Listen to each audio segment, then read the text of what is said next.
All right, class, sorry I'm gone again, but I'm going to show you your lesson here about parallelograms. And here is the thing. A parallelogram has opposite sides parallel. You can easily take this triangle off of one side and translate it to the other side. And when you do so, it creates a rectangle. And then, so this area, we know that area that's same on this side is on this side. So this area can be considered length times width, or we'll talk about base times height right here, but it's the same area. So the big takeaway is that you start figuring out that we know an area of the rectangle is length times width. However, we are going to transition and start calling this base times height because base always is perpendicular to height. This will have a bigger meaning for us when we do volume. But anyway, our new formula here is base times height. And it works for rectangles or for parallelograms. Okay. So it's pretty easy right here. You just look and you see, okay, according to these three things, which two are the base and the height? Well, 15 is the base, 12 is the height because they're meeting at 90. 13 we do not need. So you just do 15 times 12. That's how you get 180. Okay.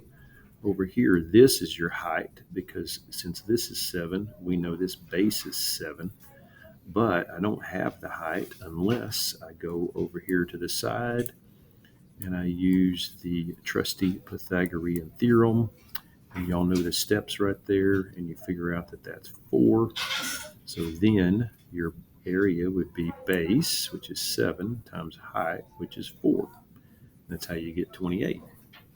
All right. The same thing happens on this one. You could actually think of 6 as the base, and this is the height. So I could do this again. X squared plus 6 squared equals 15 squared. Now on this one, we are going to get some ugly numbers. Okay. So I would simply subtract and get 189, and then I would have to take the square root of that, get 13.7. So my area would be 6 times 13.7. And that's how I would get this, because I'm using 6 as my base and X as my height, and 15 is just extra. All right. This one, you do the same way up there.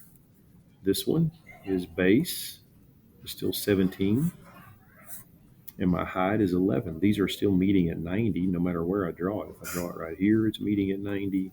If I draw it over here, it's meeting at 90. It's still 11. So it's just 17 times 11, base times height. Sorry. Okay, that is your formula for all of these. So you were to try these.